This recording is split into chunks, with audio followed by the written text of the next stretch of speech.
And we are joined now by Republican strategist Katie Zacharia, all the way out on the Golden Coast of California, a beautiful place to be, and a place that's been in the news a lot recently. Katie, it's so exciting to always have you join us and give this unbridled access to what's not only happening in your home state, but the analysis throughout the country. You know, we have this Atlantic story that's going around. Seemingly, the fake news wants to make a lot out of nothing, and Michael Waltz taking responsibility of that yesterday. Do you have any more insight regarding everything happening with that story and what seemed to be, a temporary fumble on the part of some in the administration?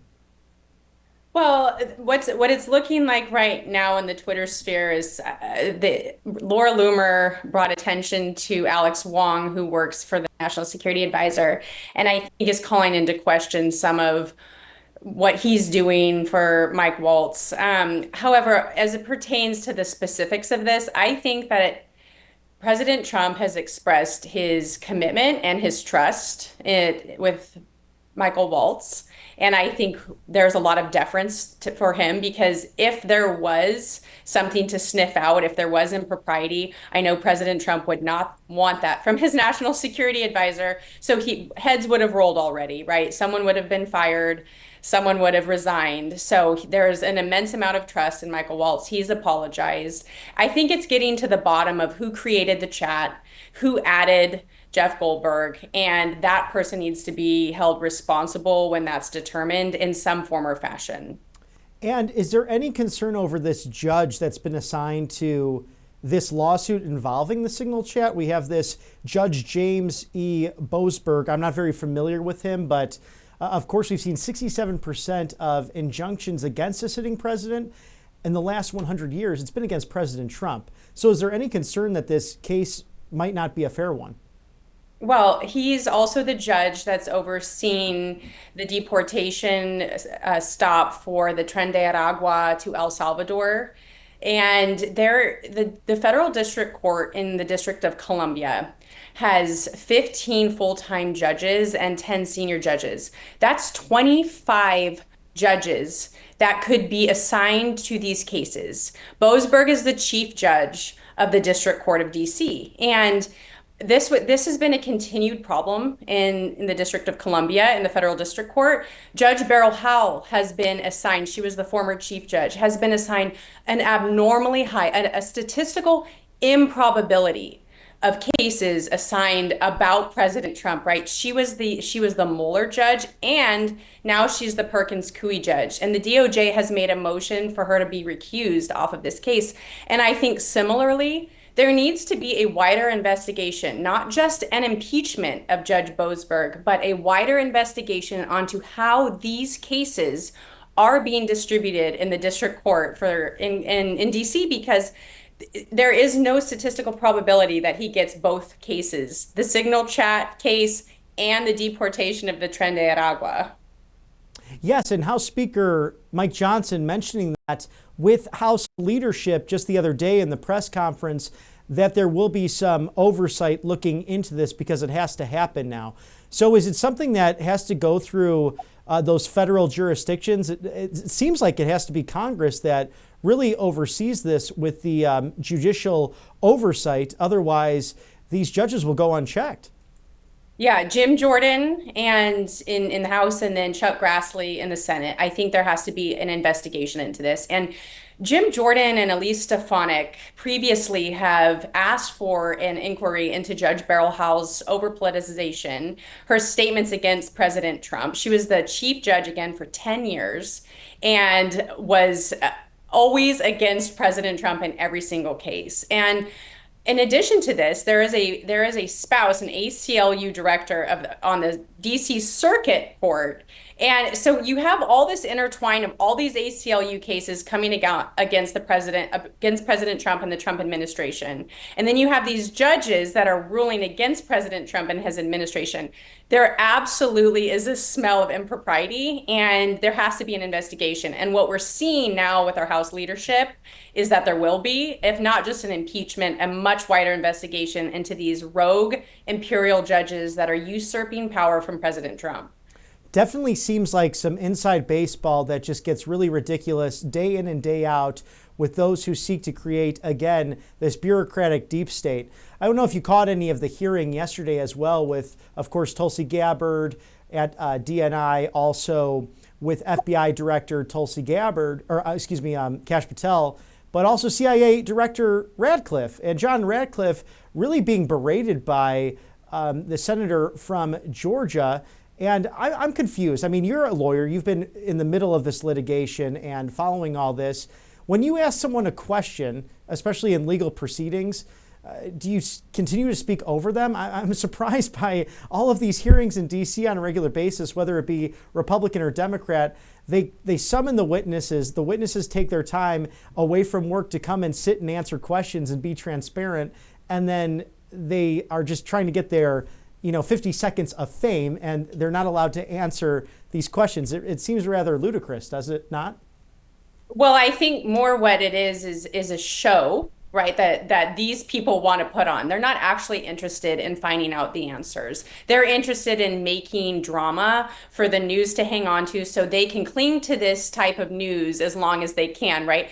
This story is good for the Democrats right now because what were they hanging on to before this? They were hanging on to keeping illegal criminal Venezuelan immigrants that came here illegally, that committed crimes and were deported. They were hanging on to protecting them. That was literally their story. So this is good news for them. Anything that takes away from their lack of policy, from their lack of accountability, and really for their lack of party cohesion, I think is all they want. So they're going to haul in everyone that they can to make a big show for the news, then to peddle out to America that President Trump and his administration are reckless. But he declassified Crossfire Hurricane yesterday. And I think if we should be talking about any scandal, it should be going back to Russiagate. And I'm sure you saw Hillary Clinton on X kind of talking about, oh, I can't believe this is happening in regard to the Signal Gate. However, she was entrenched in Russiagate, right? She peddled that Trump Alpha Bank hoax. She's at the middle of this. And so if we're going to talk about any scandal, I think we should be looking at Crossfire Hurricane right now as it comes out. Oh, yes. And are there certain things you think that will come out as a result of this? Because we know her campaign spied on the Trump campaign. That's not a political talking point. That's actually what happened. So I think this really, implicates the Clintons on a number of different levels. But again, if it wasn't for FBI Director Kash Patel and former Congressman Devin Nunes and the author Lee Smith, a great patriot, we would not have had, of course, the plot against the president and really seen that documentary and the book that really revealed this usurping of the executive authority, not only of the president, but a constitutionally elected leader in the government. They tried to upend it from inside of Washington. I mean, it seems like a Tom Clancy novel. Correct. And the evidence is there. Right. And I think this declassification is going to further show how much the government and the Democrat Party weaponized, get in conjunction with each other, weaponized themselves against President Trump and spied on him, but created this Russia collusion hoax, which it is complete hoax. Right. And so I think this timing is perfect because the real scandal, worse than Watergate, this is a real Watergate, right? Is the Russia hoax and the Russia collusion. So, Hillary Clinton on X, it's the pot calling the kettle black. She has absolutely no grounding to stand on in terms of classified material and with all of her emails and everything else. So the Democrats are going to hold on to this story for as long as possible. They're going to slow roll it. They're going to demand people resign. But I think what President Trump has done is he's stood behind his team. He has within the inside said, I want to make sure that this is all good. This is not classified and everything, and then move forward as a team and move forward as a unified effort. So I think that's what he's shown. He's shown his backing for Mike Waltz. And I think we're going to see some accountability with hopefully the Russiagate as we, move into this admin. Oh, no question about that. And in your legal expertise and opinion, do you think there is ramifications for someone like a Hillary Clinton? Or do you think someone will go to jail as a result of everything we know with Crossfire Hurricane and even the things we might not know, given that this was declassified just yesterday?